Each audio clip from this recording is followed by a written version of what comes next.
Hello and welcome to Reflections in Veterinary Education.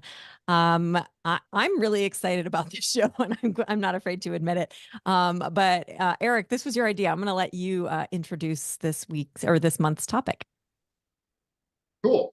So first of all, when we are recording this, we have had a year now of Rive episodes posted. So there are 12 episodes out there for people to listen to. That's so And exciting. Yeah, yeah, and we're going to continue to launch them every month. So that's going really well. Yay. very cool. First of all, let's just talk briefly about student evaluations. I don't want to get too much into the detail of it. We kind of know the problems with them, the uses of them. I think we have a separate episode about that. I want to talk about the feelings a little bit that we get reading them. So, Catherine, what kind of comes to mind for you reflecting on reading your student evaluations every semester? For me, it is a little bit of a stomach clench because you just never really know what they're going to say. And even if you feel like the class went well, every once in a while, you know that evaluation, there's going to be that one or two that you're like, oh my gosh, like it kind of hits you in the gut. And of course, that's the one that you remember. You don't remember all the great ones. You remember all the ones that like hit you in the gut and you carry those with you forever. So there's always that. And then when I actually read them, I tend to be okay most of the time because I do read good ones, but then there is that one that punches you in the gut and you're like, oh, this is why I don't want to read them. So that's how I feel. Yeah, the takeaway often is that 1 in 20. Like you tend to forget the positive ones and focus on the ones that are bad. That's my experience, at least. Bobby, how are your feelings with student evaluations? Mine has definitely changed over the years. I, yeah, like I think the way I like mentally and emotionally prepare is also different. And I really try to, now I think I've gotten a better balance, right, between like supportive ones and useful feedback that helps me have perspective. And I try really hard to look for the use of that, like what can be useful in this. And I actually think a lot of the students are do a pretty good job of most of the time. Again, if you focus on that like one or two that are, just, that we'll probably talk about more, but I love how specific they can be. And they've given me like really good ideas over the years.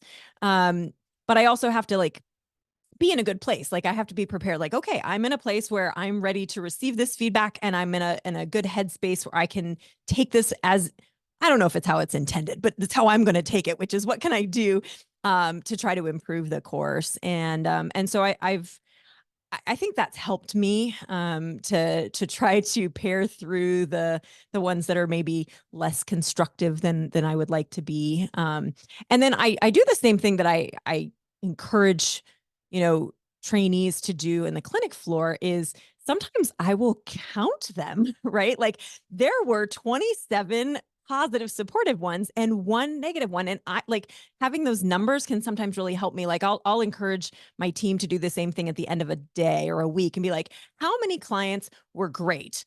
Okay, so then why are we focusing on the one that was really angry or really frustrated? Like that, like let's put this in perspective. And sometimes I think we're all often very data driven people, right? So like the numbers can sometimes help. So if I'm feeling particularly bad, like I'll also save some of the good ones and go back and read those. Because I think that helps me keep it in perspective and allows me to find the usefulness in some of the harsh ones.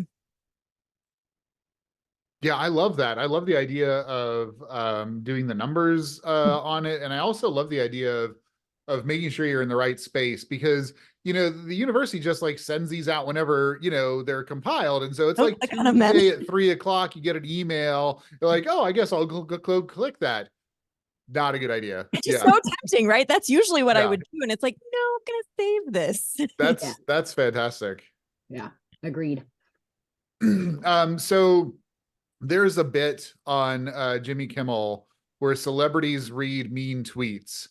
And I thought when I was reading some student evaluations once, I was like, you know what? I wonder if that would be cathartic to read some of the mean things that get said, and you know, like maybe break them down, discuss them, you know, reflect on them a little bit. So that's what I wanted to do this episode.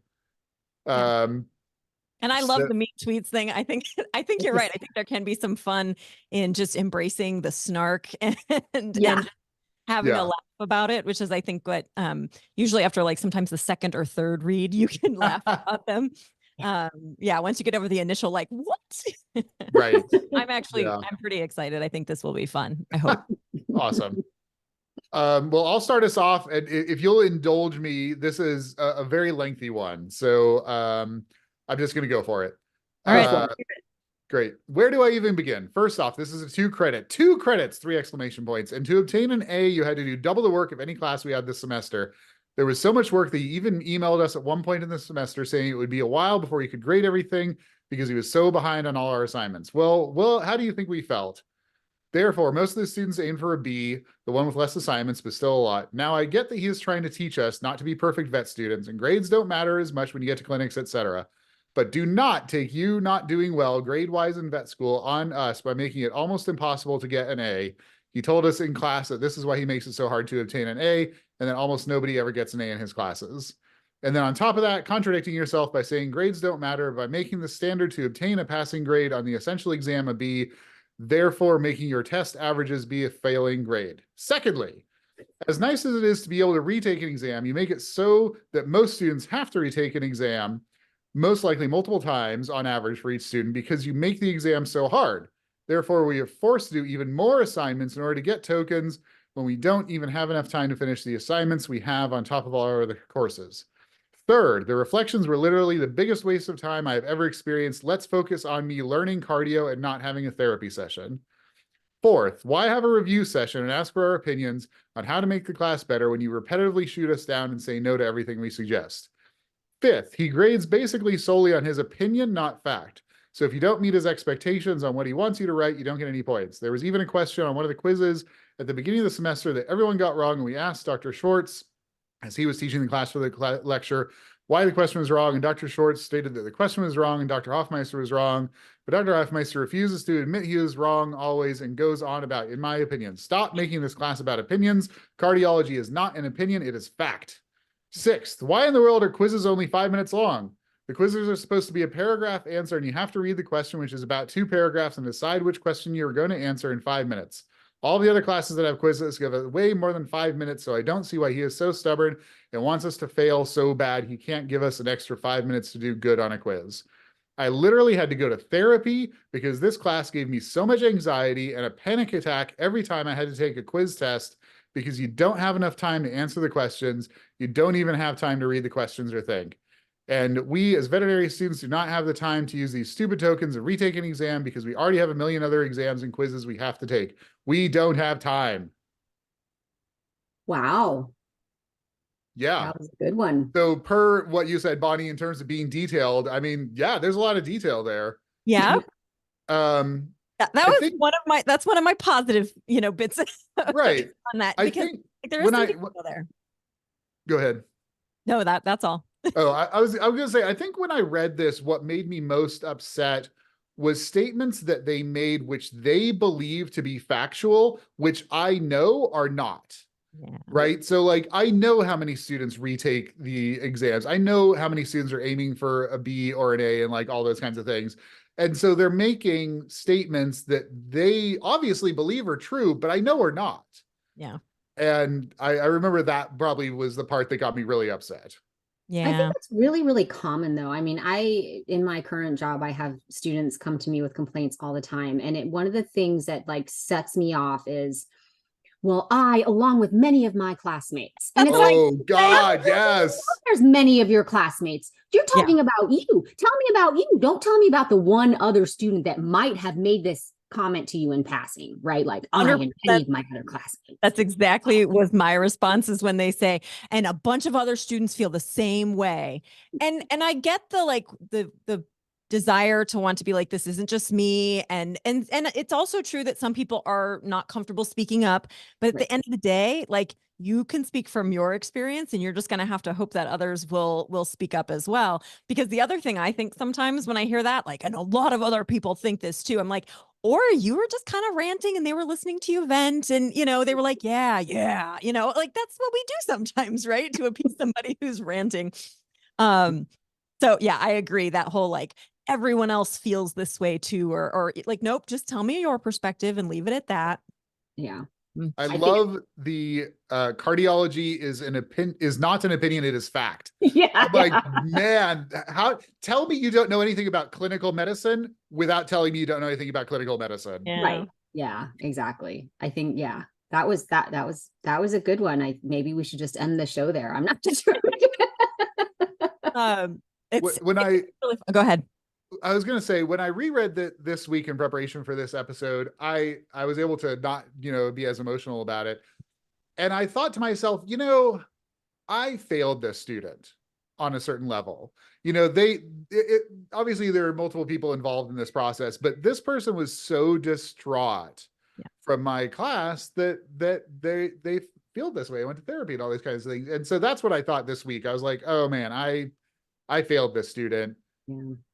And the real kicker to me is like, I don't know what I could have done differently, I'm sure there are some things. And I love the fact that you're willing to reflect on that and say, what's my responsibility here? Right. Because I think that's really important. And it's something that we don't always do as practitioners. We don't sit there and say, okay, we're angry, we're upset. And then we take a step back and we think, okay, well, why is the student angry and upset? And is it legitimate? What could I have done differently? Or how might I do something different? I don't think enough of us do that in teaching. We just sort of assume that the student is an angry student, or is a bad student, or is a fill in the blank student, fill in the negative blank student. And then we absolve ourselves of any responsibility. So I really appreciate that you were willing to reread that in sort of a preparation for something that's supposed to be funny, but also with this reflective approach to it, and saying, okay, well, gosh, clearly you feel bad that you failed the student, and you're trying to figure out how you might have fixed that, even in light of the fact that there's a lot of things that were said that were very frustrating. So I think that's the key, though, is sometimes you just need a little distance. Like that first reaction is going to be what it is. And like your natural instinct, mine as well, as like to be kind of defensive. And I've done the same thing where I'm like, okay, I have my where I'll rant to my husband and like these students, kids these days, that whole thing that you naturally want to do. And then I go, okay, let's stop and go back and pick through, because there was a lot of detail in that feedback, right? And say, okay, so how can I separate out their feelings from like what was actually happening? And I think the other thing that with a bit of feedback like this is in this student's words, like there was a lot of emotion coming through in this, right? So they were feeling some kind of way, and that's okay, that's valid, they can have that, but it probably clouded their interpretation of why that was the problem. And so how do we separate ourselves and say, okay, they were clearly frustrated about these things, they were very specific about it, but maybe it's not what I did, but maybe I can just tweak the way I explain it, or maybe I can tweak the way, that it's presented, or like there's I don't have to throw the whole thing out, but wow, this student wasn't understanding, my intention behind it. Like that's very clear, because I know what my intentions for this assignment was, and they've told me what they believe that my intentions for this, and there's a mismatch. So what can I do to communicate that better? And so that's where I think it's like separating out the feedback from like that emotional response, both from the person giving the feedback and then our own, which is not easy to do, especially not on the first pass. Like you do need, I think, a little distance, both like time. You need some time to go back when you can start laughing about it, and then say, okay, let's dig in and see, is there something to this? Because like I agree, like Eric, going back and saying, I don't know that you failed this student, but it's always like there's somewhere in the middle, right? Is there something else I could have done to make this experience a little bit better, or to communicate what my intentions were a little bit better with, or and then sometimes it's like, okay, that just didn't work, and that's okay too. But yeah, students are not always, I actually appreciate how there were the student at times like tried to pepper through, like, we recognize that he was trying to do this, we recognize this, but then like their emotions just got the better of them, and it was this like stream of consciousness rant toward the end, like that kind of went out the window. Their goals initially were to try to be more professional, and then they just kind of lost that train. but For but sure. they Yeah. wanted to. They weren't trying to be mean, which is, I don't Right. know, maybe that's worse, but It's a good point. Yeah, Yeah. Catherine, you know what you said about that natural defensiveness and that it's easy to just dismiss, student feedback and that kind of thing. We all know faculty members who teach the same way for 20 years, get bad reviews every year Okay. and never change, you know? And maybe they just don't care. I mean, maybe they do. I don't know. I'm not that person. I Right. definitely get upset when I read things, and and in the end, it takes me time to take the distance and think about it and figure it out. But yeah, my initial reaction is always like, oh my God, and Yeah. but there may be people out there who just, it doesn't affect them because they just don't care, Right. or I don't know. But yeah, Yeah. Or they I mean, tried something there's got to different be a and got non-zero horrible number of feedback. sociopaths in academia. true, very true. That's very true. Okay, Bobby, you want to go? Yeah. Okay. I have like some long ones too, but I'm gonna pick I'm gonna pick a short one. This is an older one, but actually had a pretty big impact on me. So okay, here we go. The drug calculations lecture was awful. It seemed like she was a random person who walked in off the street, rambled about calculations with no preparation, and walked out. I understood drug calculations better before the class. Wow. So tell me how you really feel about this one. So this one's kind of like, this was one of actually kind of a lot. This was probably the best, the best one, but this spawned a lot of work for me over the years. So I took over, taking a clinical skills, a portion of a clinical skills, like 4-part course, and working in clinics for years and seeing how often not just students, but a lot of people struggle with drug calculations, things that I consider pretty like CRIs, fluid additives, those kinds of things that are, can be tricky and, but are essential. Sorry. Like you just got to be able to do them. And I don't consider a very high bar, even though it is a challenge, but I'm like, too bad. You need to know how to do this because your nurses are going to ask you for help. You're going to need to be able to double check people's math. You can have other people double check yours, but you can't say, I don't do this. Right. And so I was like, I'm going to put this in the curriculum because it rarely is. And it's just like hoping that they get taught. And so I'm putting it in there. And, but I'm not a math teacher, right? Like I have no training, in mathematics. And it turns out that showed early on in my career. And, yeah, so I had a lot of feedback on this course about the drug calculations.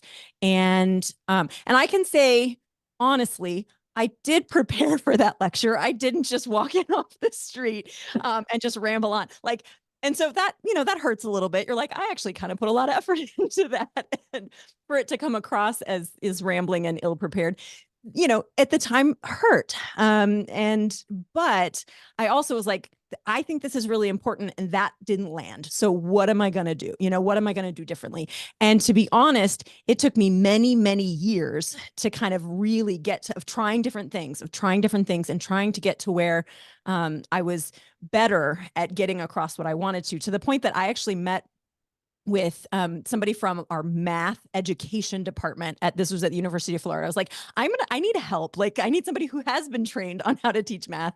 And it was like a little bit helpful. They kind of gave me some advice of like, you're teaching applied mathematics, because what my students were struggling with was like, I'd give them a whole, like, in a story problem, like a medical record, like here's all the information, and some of the information you might need and some of it you might not need. And they're like, tell me the formula and where I solve for X.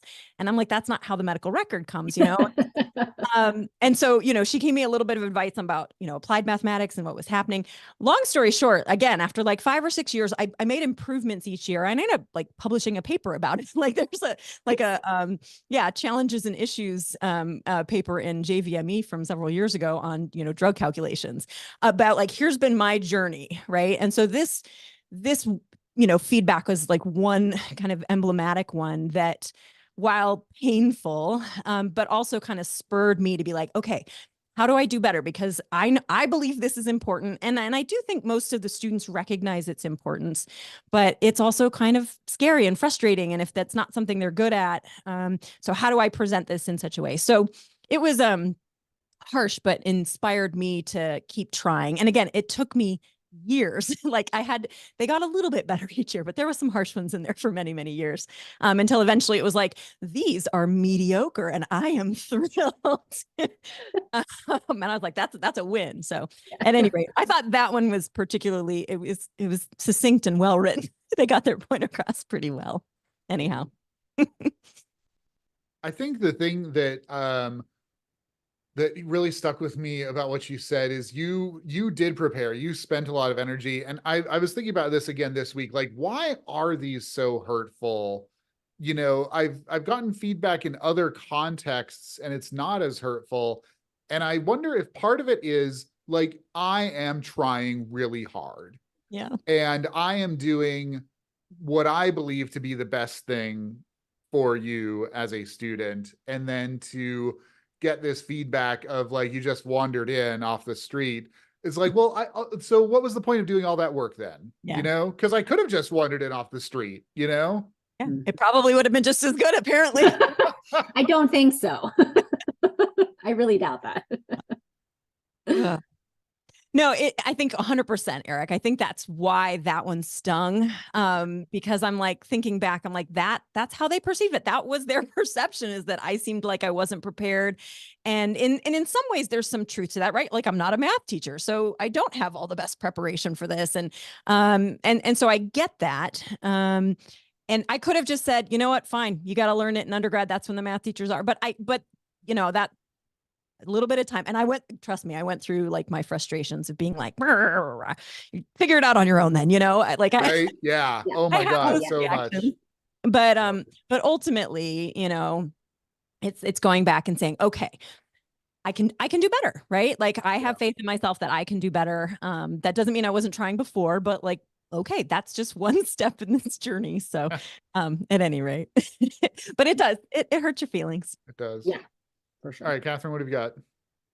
Well, so I'm going to read two that are related because they're actually both from the same class and they sort of touch on the same thing. So the first one is, Dr. F teaches well and has an excellent method, but when it comes to grading assignments, she is very partial. My colleagues who obviously did less work gets free marks. Most times she deducts your marks with comments of what you didn't do, which she overlooked in her quote unquote beloved students. And then the next one is, I have taken 2 classes from Dr. F, and I can say that in class she is very nice and loves everybody. But when grading, she is very partial, and she justifies it with feedbacks that was not applied equally to the whole class. I am sorry to say, Dr. F appears great, but she pretends to be nice and is very partial.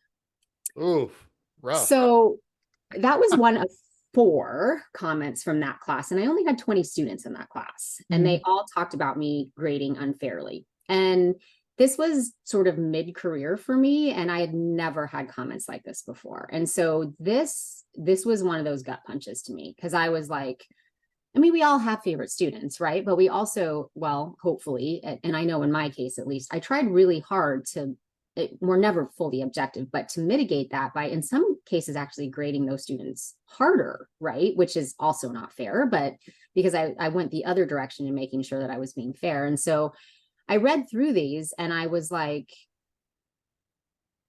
wow, right? Like I wasn't really sure what to think, other than I was really hurt. And I was also really upset that there were that many students in this class who felt that way, or at least appeared to feel that way. And so I was teaching in public health at the time. We had a large cohort and contingent of international students. And I suspect that some of these students, based on the language that they use, because I read you the specific verbiage, that they had gotten together and had a conversation with each other and said, okay, we're all going to put sort of comments on here. And so that's kind of what I think in retrospect. But when I got these, I was really upset. And then I was like, okay, what am I going to do to make sure that this doesn't happen again? Right? Because I want to make sure that if there are 4 students out of 20 who think this happened, that's a high percentage, regardless of whether they got together or not. And so what am I going to do to make sure this doesn't happen again? And so the first thing I did was I actually went back to the learning management system and I looked through all of the grades for all of the students. And I said to myself, all right, I'm going to acknowledge that there are students that I know better and that I probably care about a little bit more on a personal level, I'm going to look at those grades and then I'm going to compare those to the grades of the rest of the class. And actually, their averages were lower than the rest of the class. So this speaks back to Eric's point of, right, like, you know, how many students had to take tests over, you know, how many students did, you know, were shooting for A's and B's. And so I felt better, but then I was like, but clearly there was still a perception that there was something going on. So the class had ended, everybody had had their grades posted. It's not like I could have done anything to anyone. So I actually sent an email out to every single student in the class. I just sent a mass email through the Canvas site. And I said, listen, I have read every single evaluation and I've received some concerning feedback regarding my grading practices. The class is done, the grades are posted, nothing would ever change your grade, but I would really appreciate the opportunity to have a conversation. Like, I don't know who said these, but I would appreciate if any one of you or more than one of you would be willing to have a conversation with me, whether that's via email or coming in to talk to me in person, to tell me what I did or how I could make sure that this doesn't happen in the future. I would really appreciate the opportunity to have that conversation with you. And so I sent that email to all the students and I didn't have a single student take me up on it. Oh, man. And I don't know Yeah. if that's because they didn't expect me to read them. They didn't expect me to call them out on it. If they just felt uncomfortable coming to talk to me, if maybe I like to think that maybe some of them were embarrassed by the fact that they said that. I don't know what the reasoning was, but that's how I approached it. But what I will say is that, like the both of you, it caused me to do some reflecting, right? Because it was immediately like, okay, so I'm upset, I'm angry, but what did I do to make them feel this way? And then what I realized was, and in this particular class, I probably wouldn't been able to do that as much, but there are ways in Canvas to grade papers anonymously, right? And grade assignments anonymously. And so, or not anonymous. I mean, sometimes you still know, right? You can just kind of tell, but you can take the names off of assignments as you're grading them. And I did a lot of written work and that kind of thing that I could have done that with. And so from that point forward, whenever I had an assignment that I could de-identify while I was grading it, I de-identified it. Yep. Because what's that? Did you tell the students that you were grading? And I told students that. And so, I mean, I had a rubric and they knew what the rubric was, but I de-identified it. And it was really eye-opening to me because I realized that even though I had tried really hard, that it was very clear to me still that there were times where I was giving some students the benefit of the doubt and other students weren't getting the benefit of the doubt based on previous work or based on, you know, things and not just based on the work that was in front of me. So this much like yours, Bobby, this one had a pretty big impact on me, even though it really hurt me at the time. It really made me think about other ways that I needed to approach grading and think about other ways that I could manage this perception that I had favorites, because we do all have favorites, but that doesn't mean that it should be that obvious or that people should feel like because somebody's a favorite, they're getting preferential treatment. So, yeah, so that was probably the worst one that I had gotten. And it was pretty rough. It was pretty rough for me.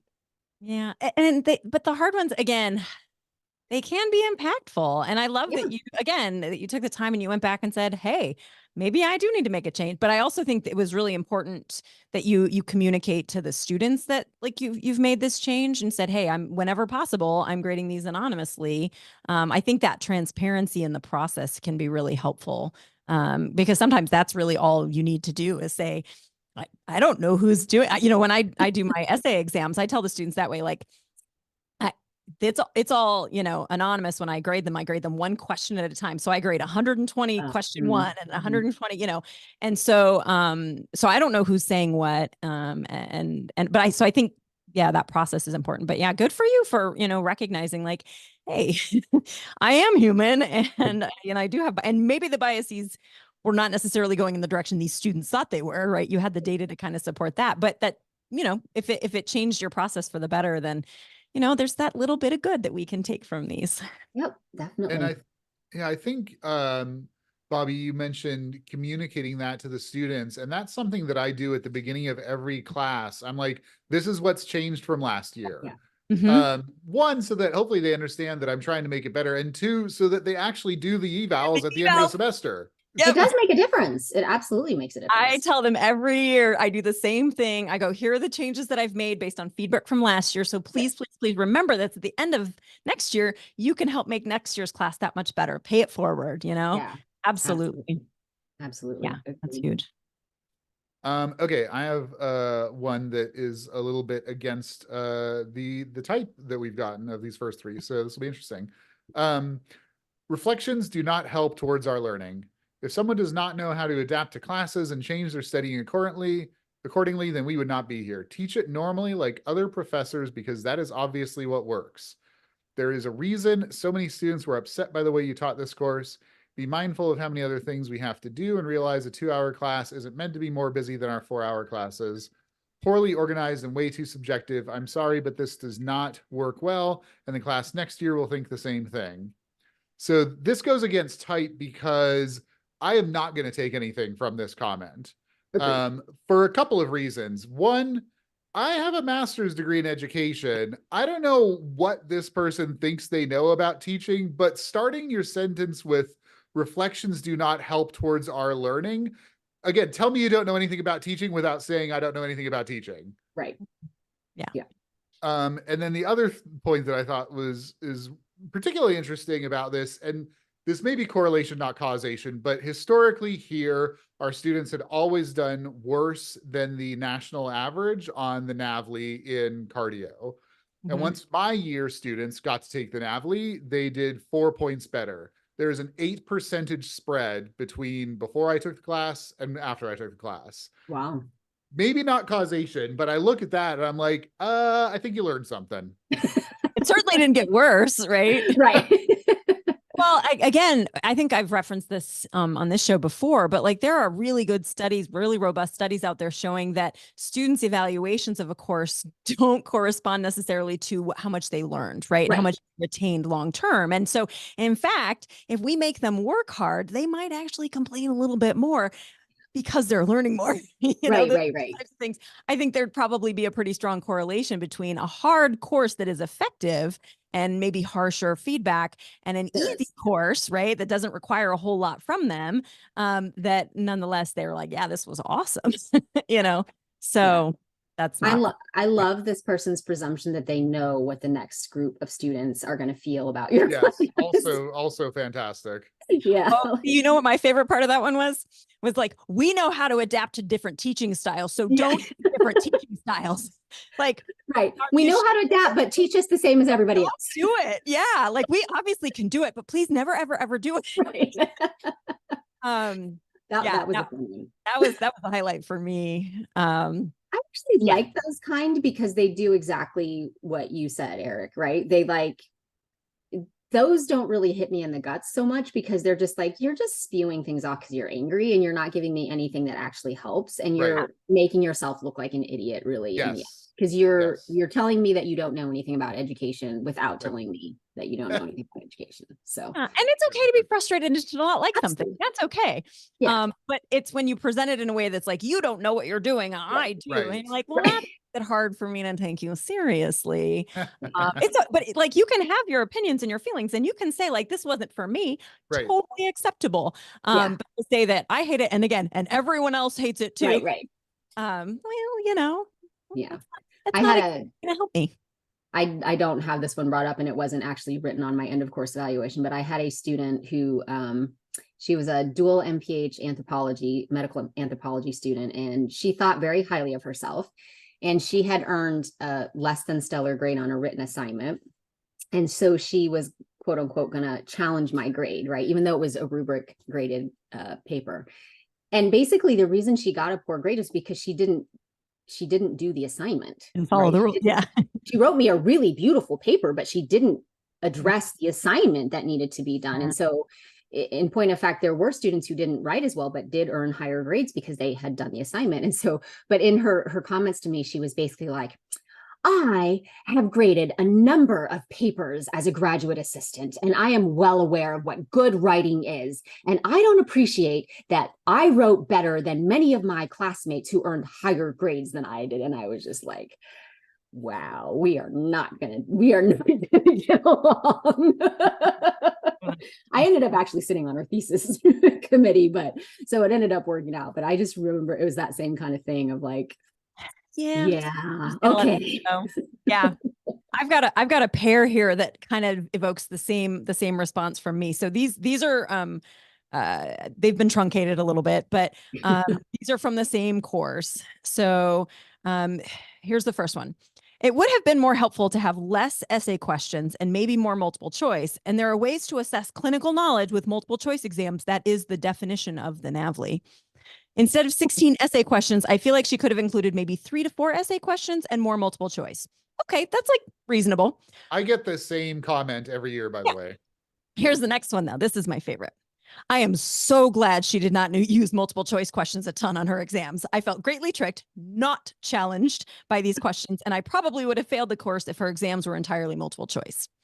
So for me, I also get a bunch of those. Yeah. And so, you know, that's where it's like, it's kind of nice when you get those close together, is it's a reminder that like, you just can't please everybody. Right.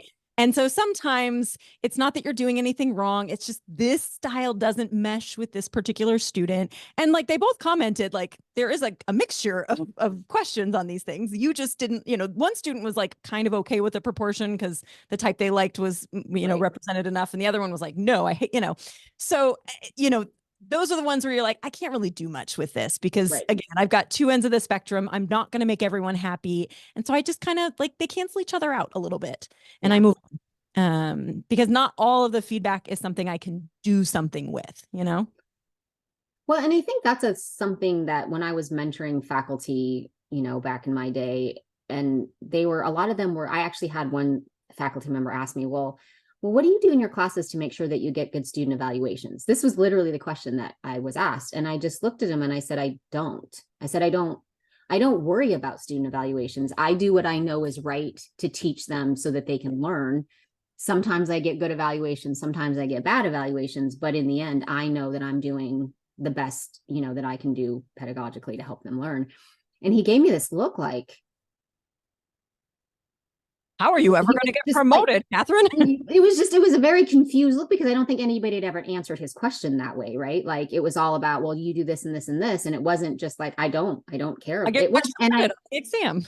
Yeah. And I might've said, I don't really care about student evaluation, which wasn't fully true, but it was just like, that's not why I teach, right? I don't teach because of what students are going to say about me. I teach because I am here to help students learn. And so I think that's a prime example of why I didn't worry about teaching to student evaluations, because in the end, sometimes you're never going to please everyone. And sometimes some students are going to like some things and some students are going to like other things. And it's just the way it is.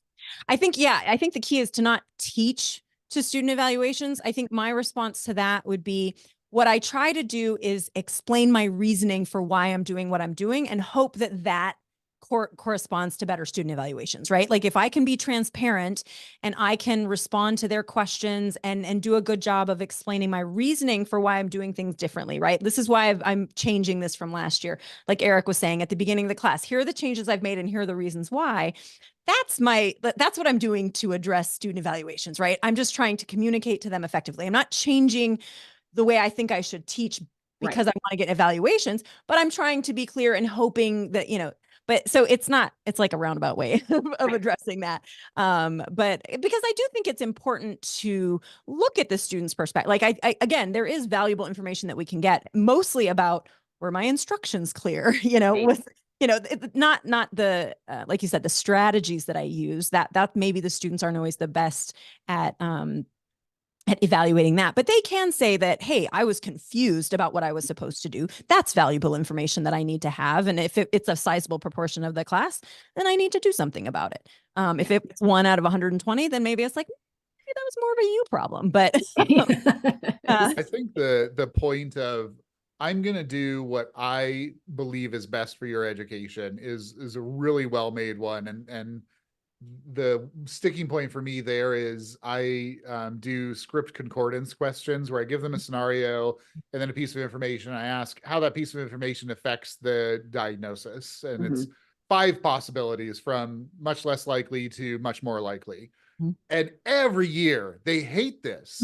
They do not like it. They're like, this is a bad way to ask this information. I have a handful who are like, this cool. Mimics reality, and I know they're tough, but I appreciate it. But that's the kind of thing. It's like, you guys are telling me this, but you're wrong. Like, I know you're wrong.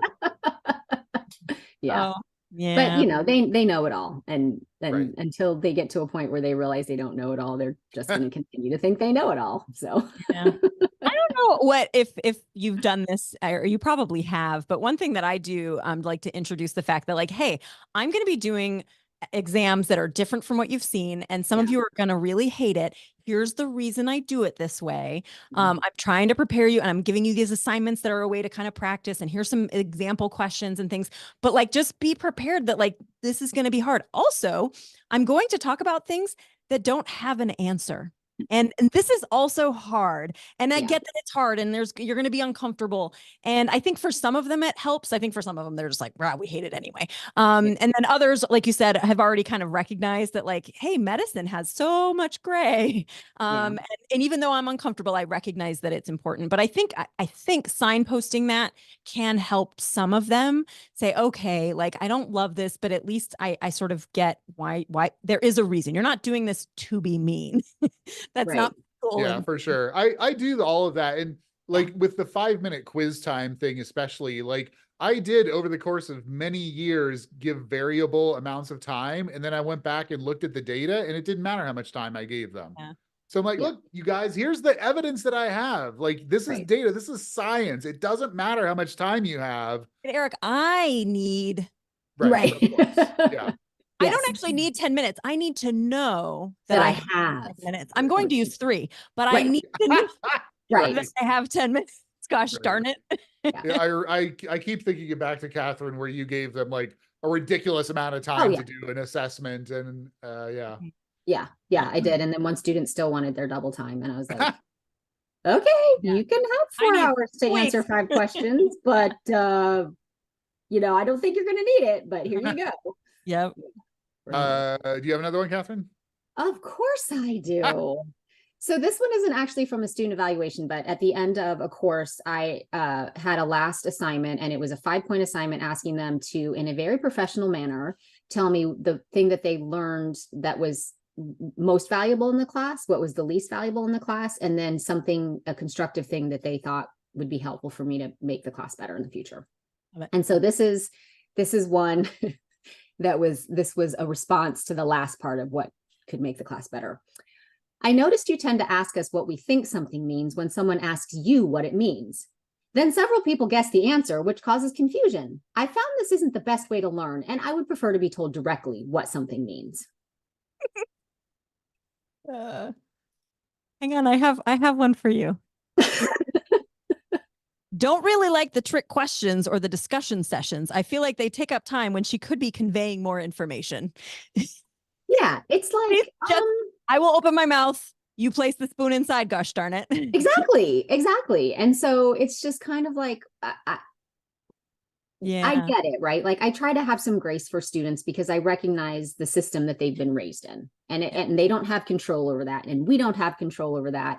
And I recognize that we're asking them when they get into a professional program to think in a way that is very different than they have been taught to think up to that point.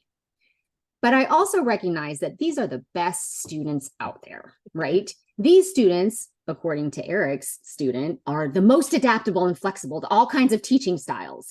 And thus, they should also be adaptable and flexible in understanding that life is gray, right? That medicine is gray, and that there is confusion, and sometimes wading through that confusion is what helps you learn.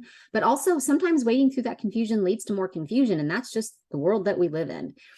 And so I believe in my response to that particular student, I said, you know, I can understand that this is frustrating for you. I will not change the fact that I ask people questions when they ask me questions, but what I will better try to do is clarify at the end what I'm trying to get at, right? Like, so not give people the answer, but say, this is sort of where I was trying to go. And so it did help me a little bit, but at the same time, it really kind of made me laugh, because it was like, you're basically just telling me you want me to tell the answer, and that's not that's not the profession that you've entered into. And if you think so, you might want to consider going somewhere else. That's a great response, right? Like here, there's actually, like, from a learning standpoint, you trying to come up with your own answer is a really powerful tool in the learning process. And so I'm not going to take that opportunity away from you or the other students.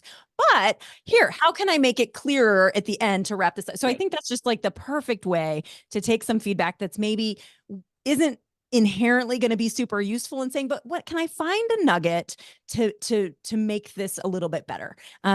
What is the real problem? Is it, okay, so maybe it's not that they need to be spoon fed. Maybe it's just that they weren't really clear at the end and they felt like that was all wasted time. So if I can make it very clear at the end, what was the point of this? They'll say, okay, yeah, I'm with you now. So I love that. I think that's like just the perfect way to take what could have been throwaway, useless feedback and get something valuable out of it. I hope so. We'll see. I'll see that student again in another 2 semesters, so we'll see. Yeah, hard to know. Yeah. Okay, I have a positive one. Okay. After cardiology second year, I was convinced that I would not like having him on clinics.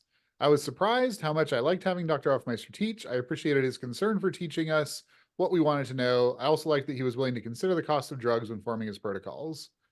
And I get this a ton, that in lecture, I get, kind of mixed bag feedback. Like, not everyone hates me, but there's some people that obviously like, this guy is not my jam. And then in surgery lab I get like nothing but positive. Yeah.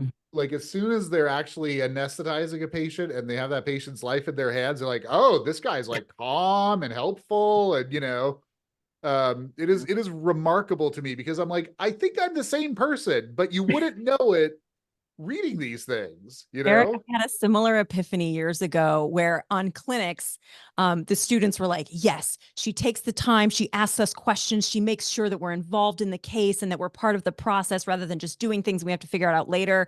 And I'm like, I'm doing the same thing in the classroom. I'm challenging you. I want you to be part of it. But in the classroom, they hated it. In the clinic, because I'm like, your learning is the priority in clinics. Like, that's the priority. And in the classroom, like, your learning is the priority. And they're like, no, my grade is the priority in class and my learning is the priority in clinics. So yeah, I don't have any specific feedback or comments from that, but I've had this similar kind of trend where in clinics, like, yes, like all the questions and the quizzing, and I love that she challenges us and yeah. So you're like, yeah, but I'm kind of doing the same thing. It's really interesting. It's an environmental issue. And I don't teach clinical medicine right now, but in public health, I definitely was teaching applied public health, right? And so when they came to my class, and this was true for the entire 8 years that I taught public health, that the first probably 2 to 4 weeks of class, students hated me. They hated me. They were afraid of me. They didn't know how to handle the things that were being thrown at them. And then after like week 3 or 4, they suddenly realized, oh my gosh, she actually really wants us to have fun in class. She really is doing things that are helping us apply the information instead of just reading it and regurgitating it. And they would say these things on the end of course evaluations, like, the first few weeks of class, I was really terrified of Dr. Fogelberg because, I was really upset that she was making us talk in class and that we were doing all these activities. But then I realized she's really nice. She wants us to learn, and we actually learned stuff, And then I started looking forward to class. And so not exactly the same, but very similar, right? It's like, if you can help them understand that you're just trying to get them to apply that information and not just memorize and regurgitate. And it's very strange that they like it in the clinics, but they don't like it in the classroom, when it is exactly the same and it thing. Flip-flops the other way, right? Where in the classroom, if you kind of spoon feed them and make it very simple and don't involve them very much, like, cool, I know what to expect. This is great. You get onto clinics, they hate that. They're like, wait, you're not asking me. You're not involving me in the process. And so it absolutely flip-flops.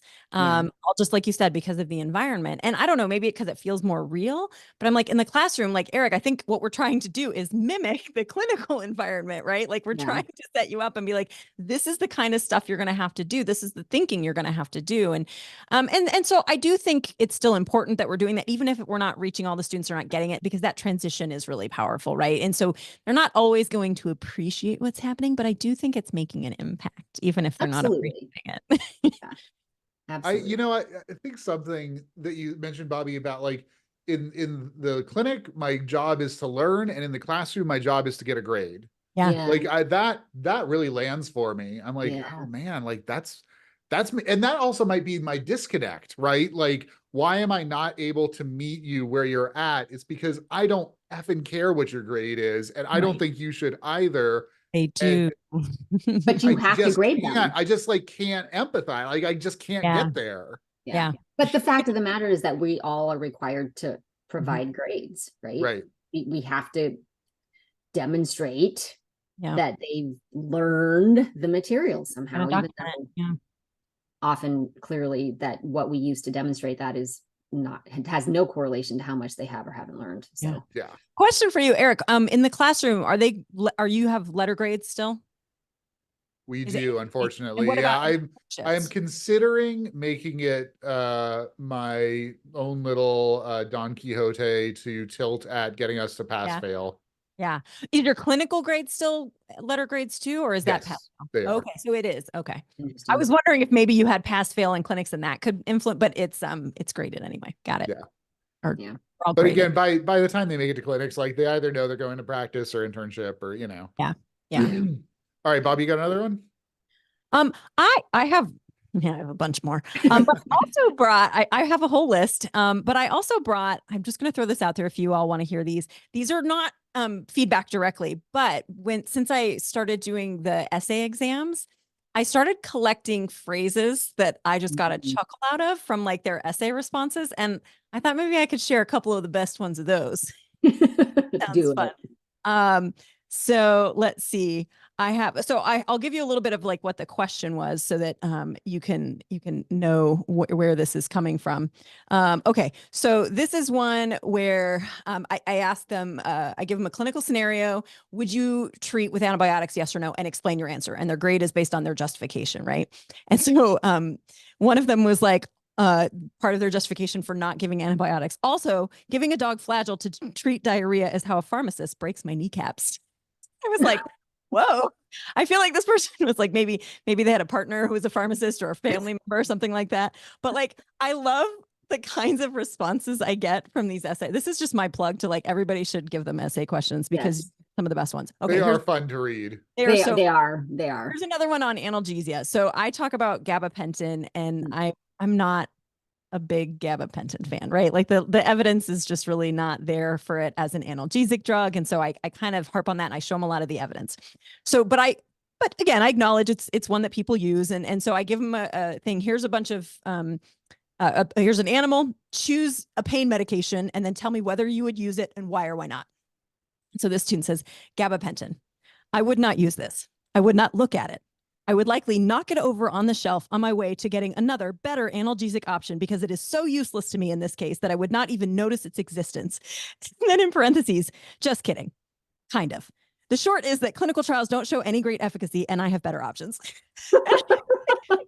One, that's just hilarious. Like the person writing this is just really, really funny, but also like I'm clearly making an impact. Yes. I do have to tell the students to not say because Hoff said so as your explanation. Right. Yeah, I tell them that explicitly. I say, look, your justification could be because Dr. Connor said so. That is wrong. You will not. That is not acceptable. You're not getting credit. However, this answer is like 4 stars. Yeah. That's crazy. Yeah. So I have some fun. So for me, that's also a little bit of feedback. Like, okay, they're things through. Maybe I need to tone it down a little bit in some of these things, but I get a kick out of some of these. So I have a bunch of these too, but I just thought I'd share all fun ones. I would advise not toning it down. At University of Saskatchewan in the anesthesia prep room, they have a wall of quotes, and I made it my mission to always like get on the wall of quotes saying something. Yeah, I like there. That's great. Awesome. I love it. Yeah. So I have one that's it's not along the same lines, but it is somewhat funny. At least I think it's kind of funny. Yeah. So I'm just gonna read it. So please use less candy in class, as it can be an issue for some of us. And also, many students picked up this habit by bringing candy to class for their presentation. It was a lot of sugar. I feel that super hard because if there's food around, I'll just eat it.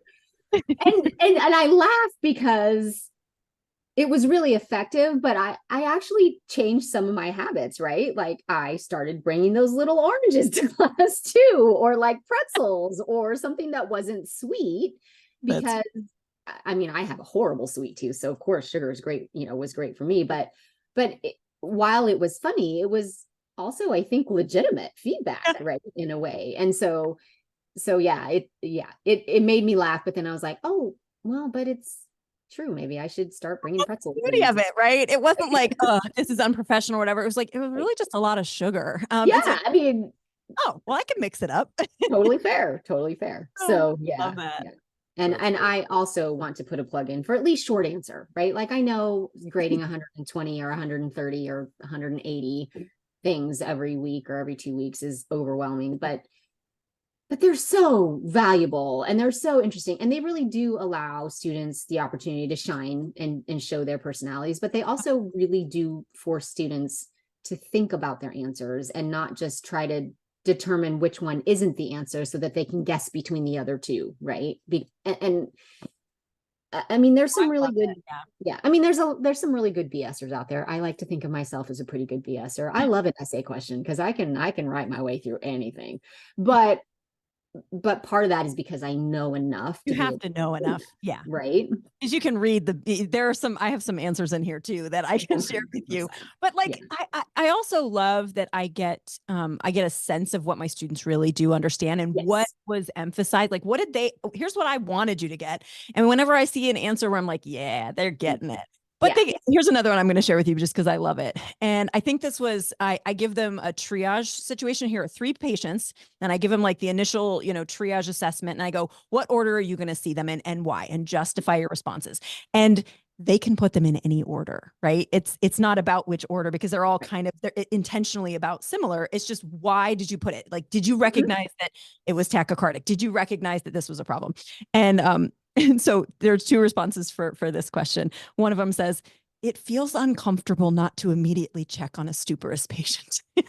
And then another one says, I know my answer is wishy-washy, but I think I would be wishy-washy about this in real life. And I'm like, cool. That's Fair. actually the point, because these are all meant to be kind of in the same spot. So I'm like, yeah, you actually are getting it, that there's not, this is the right order of things. Because some of them are like, this is clearly the right answer and this is the right order. And I'm like, no, it's not. And so when I see that, I'm like, yes, That's it's cool. it's just a cool way for me to really know what the students are thinking, and a lot better than I can get from a multiple choice. Well, and I would also say that it's doable, right? I mean, you have to be careful about it and the quantity and things like that. But I remember, when I was going through vet school, we had Dr. Mike Willard, who was like the internal medicine god. He'd written the book. He literally was, we walked around saying, what would Willard do? We'd be like, Yeah. WWD, Yep. And he taught a 2-hour class that was basically, he was the scariest person because he would take our poster with all of our little photos and our names on it, and he would literally just point in class at your picture, and then he would say, okay, this is your question, and you never knew when it was going to happen. So everybody was always in class, everybody was always prepared, and then he'd X you out, and then it would go to the next person, and then when he was done, he would make a circle because he would start all over again. But he would start every class with a 2-minute quiz, right? So there were like 2 or 3 questions that you were just a short 1 or 2 word answer.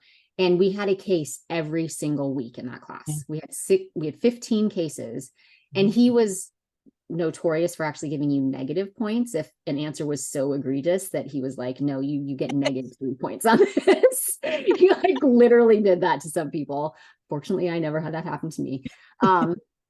But he graded them every week and he got them back to us before the next week. I mean, it was remarkable because there were 127 of us. It's not like there were only 80 or anything like that. Yeah, but if you plan for it, you can do it. He did. And he was a clinician. He was a boarded internist, and he was doing clinics and he was doing all the stuff.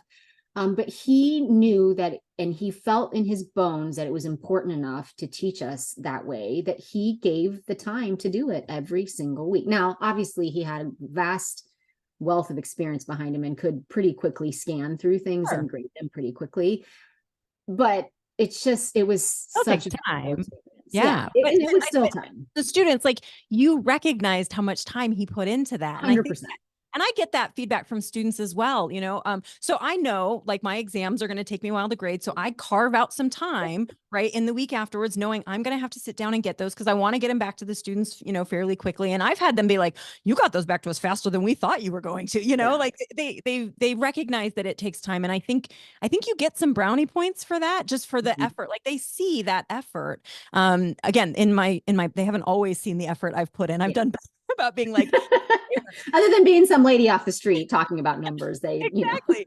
exactly. So I've done a little bit better. They can recognize that I've put effort in, which isn't necessarily, but I think if they see that, they do give you the benefit of the doubt on some of those things. But yeah, that's my plug for doing essay exams. So even though not all the students are going to love it, a lot of them are going to have fun with it. And so yeah, I've got a page and a half from the last 3 years of just like fun comments that I've gotten on these exams over the years.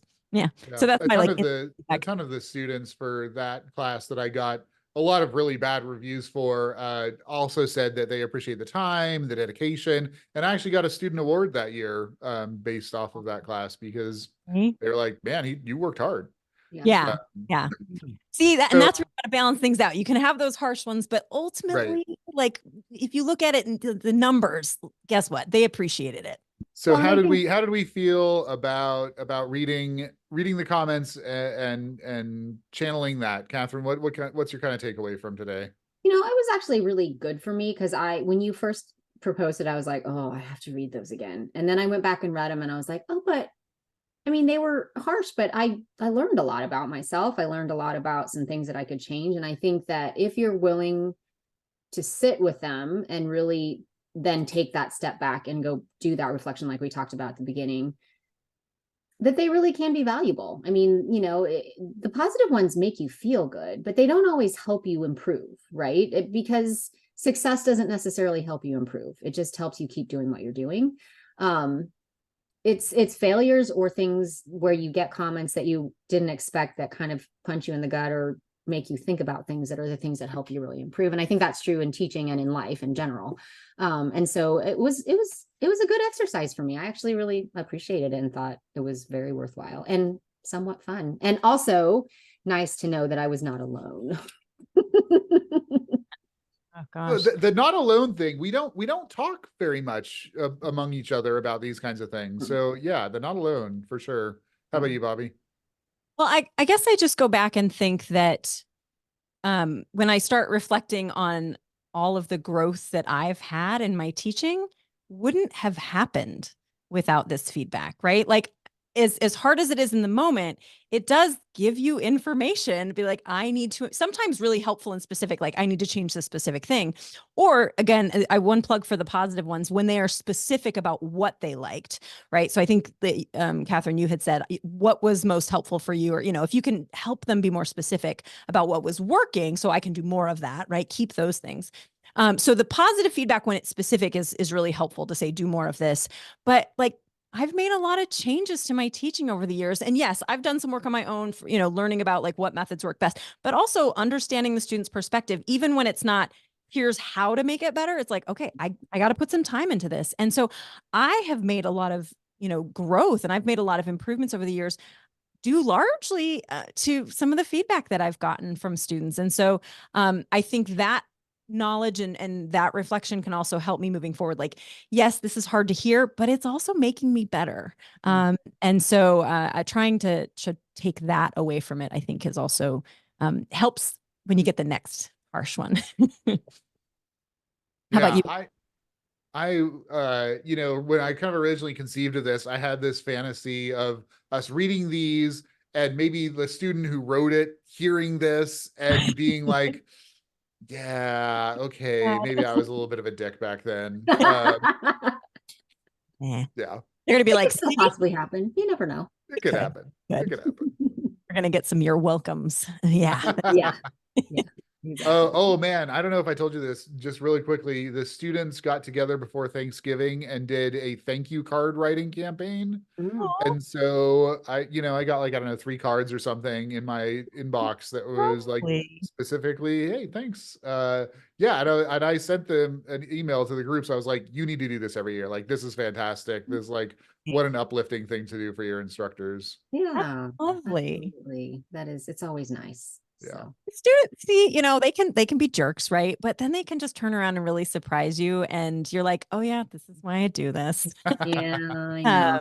So That yeah, could be a whole nother topic, because I was thinking about a card that I got for Christmas from a student that, I mean, to me, it was just another decision, but it was very impactful to that individual student to the point where they felt like it was worth giving me a handwritten thank you note. And I was like, yep. So yeah. Cool. Yeah. So, Awesome. they can be little jerks sometimes, but we love them. And And ultimately that's why we're here, right? Is we're trying to help them and make things better. And in turn, so yeah, I guess if there are students listening though, work on, we really want this feedback. We want to do better. The nicer you can be about it. You can still tell us what you don't like, but try to be nice about it. And we maybe won't have to wait 3 weeks to go back to it, or maybe 3 years back to it. Maybe Right. it would make a difference now if you could be Exactly. a little bit nicer sometimes, but keep giving us the feedback. That's what's important. Love it. Let's